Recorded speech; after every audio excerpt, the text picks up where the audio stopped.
Hey everybody, it's Dr. Kelly with your next Learn It moment. Let me ask you the question. Have you ever learned to ride a bicycle just by reading about it? Hey everybody, it's Dr. Kelly.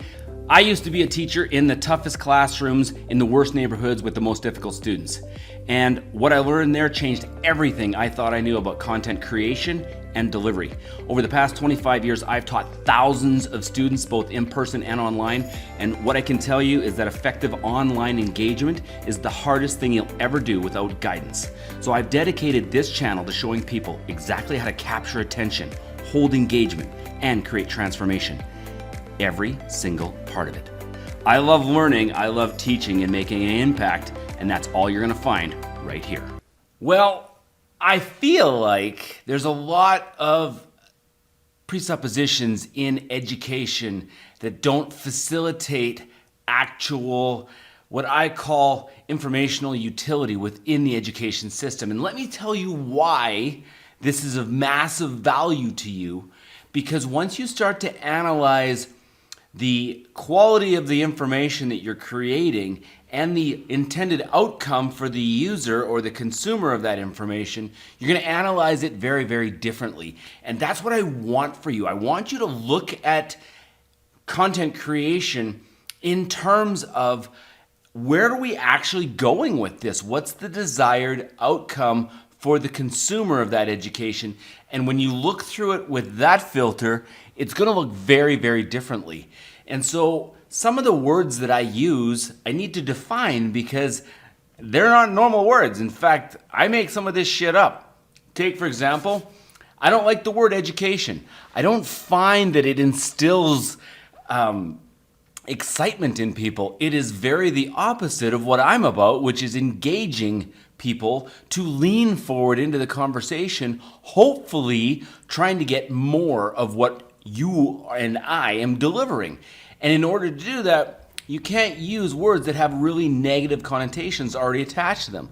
And education is one of those words because we've been educated in a formal setting that traditionally is not overly engaging and is not what we call innovative or causes people to have innovative or creative thought, and then creates what I call informational utility, which is when we take information and we take A information and B information, we combine those, and all of a sudden now we have Z information, a whole new thought pattern that is developed. That, in my world, is what it's creating new thought, better thought, new thought patterns. We don't need necessarily as a society to learn how to do long division, for example. Because of the fact that technology is doing things, what we need is we need to be able to create and solve bigger problems. The only way we're going to do that is to understand basics, apply basics to new and creative thought patterns, and hence the word education. So education is engagement learning, engagement education.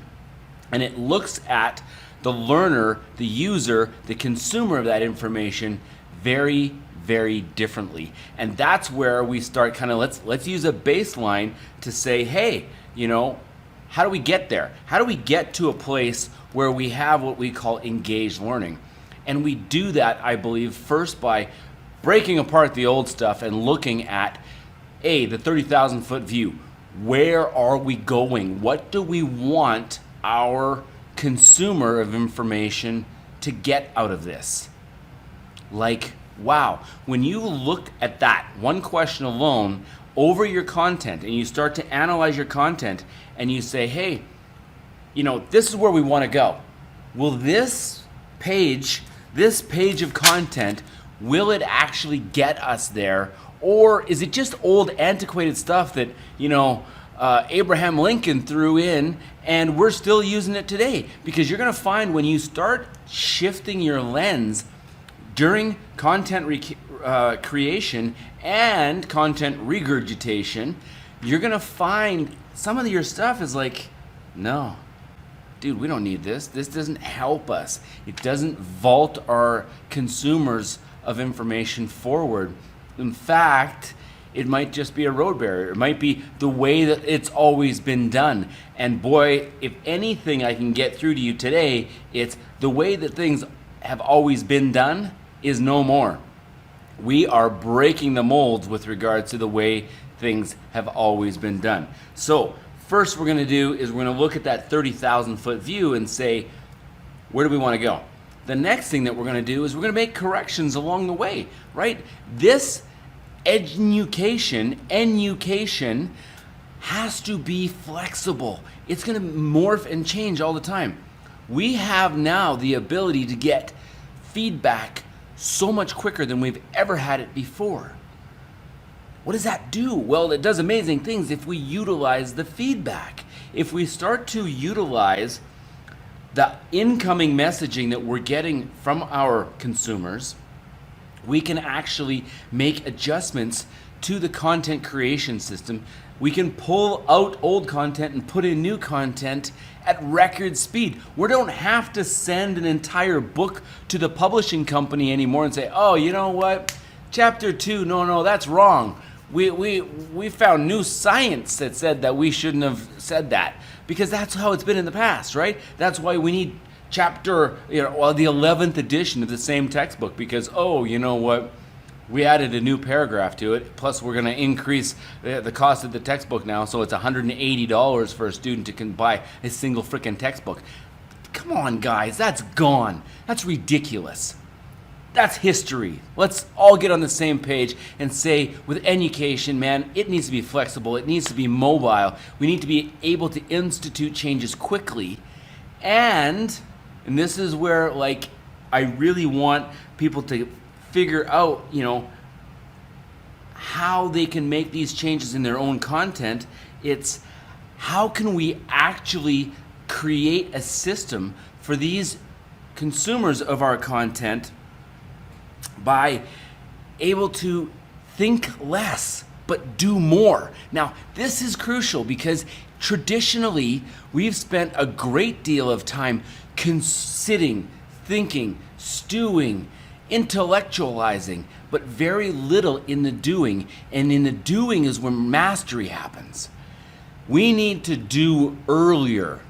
That's one of the reasons each of these content sections that we create are so short, because if you actually take the action items, man, in this little 6-7 minute video that I just created, I've given you 60 minutes of homework to go do.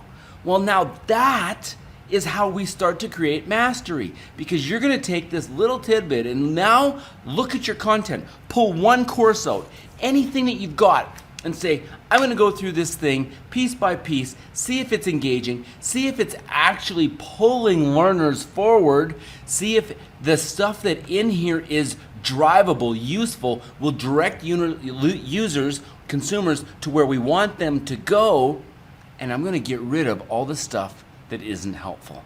You start doing that, and you're going to see massive changes in your content creation and in your education. So guys, go out there. That homework system is going to be awesome for you, because you're going to be able to cut out so much garbage out of your course that you're planning, out of your new onboarding procedures. Whatever it is you're training for, start cutting things out, because in this situation, less is more. Have a great one, guys. We'll see you in the next one.